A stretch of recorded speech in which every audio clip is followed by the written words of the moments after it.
కరీంనగర్ అయితే పెద్ద పెద్ద లీడర్నే ఇచ్చినట్టుంది ఈ రాష్ట్రానికి. అయితే కేసీఆర్ ఇక్కడి నుంచి వచ్చిన ఆయన ముఖ్యమంత్రి అయ్యాడు. ఇక్కడి నుంచి వచ్చిన ఇంద్రసేన రెడ్డి గారే అప్పట్లో ప్రెసిడెంట్ కూడా. విద్యాసాగర్ రావు గారు కూడా గవర్నర్గానే. విద్యాసాగర్ రావు రాష్ట్ర అధ్యక్షులు లేరు, ప్లస్ మురళీధరరావు గారు కూడా ఈ జిల్లాకు సంబంధించిన వ్యక్తి. వారు జాతీయ ప్రధాన కార్యదర్శి, ప్లస్ అంత ముందు కూడా స్వదేశీ జాగరణ మంచుకు రాజకీయాలు ఉండే. కట్ చేశారు. కరీంనగర్ నుంచి వచ్చిన కేసీఆర్ గారేమో రాష్ట్రానికి ముఖ్యమంత్రి అయ్యారు. ఒక పక్క రీసెంట్గా చూసినట్లయితే విద్యాసాగర్ రావు గారు గవర్నర్ అయ్యారు. అంతో ఇంతో రేపు ముఖ్యమంత్రి స్థాయికి వెళ్ళిపోయే బండి సంజయ్నేమో ఆ రోజు తప్పించారేమో, మేబీ మీరు అవ్వాల్సిన వాళ్ళు ఆగిపోయారేమో అని అనిపించింది నాకు. నేను క్లియర్గా ముఖ్యమంత్రి మా పార్టీలో ముఖ్యమంత్రి కావాలనుకుంటే కారు, ముఖ్యమంత్రి కావాలనుకుంటే కమిట్మెంట్తో పనిచేసి ప్రజా ఆమోదం పొందితే క్రమశిక్షణ పనిచేస్తే ముఖ్యమంత్రి అవుతారు. వాళ్ళ నేను ముఖ్యమంత్రి కావాలని చెప్పి నేను ఎప్పుడు అనుకోలేదు.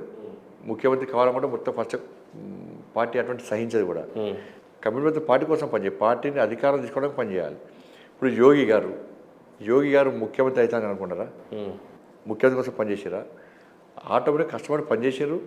గెలిచిన ఎమ్మెల్యేలు అందరూ కలిసి యోగి గారిని ముఖ్యమంత్రి చేయాలని చెప్పారు. పార్టీ దాన్ని ప్రజాస్వామ్యబద్ధంగా జరిగింది కాబట్టి ముఖ్యమంత్రి చేశారు.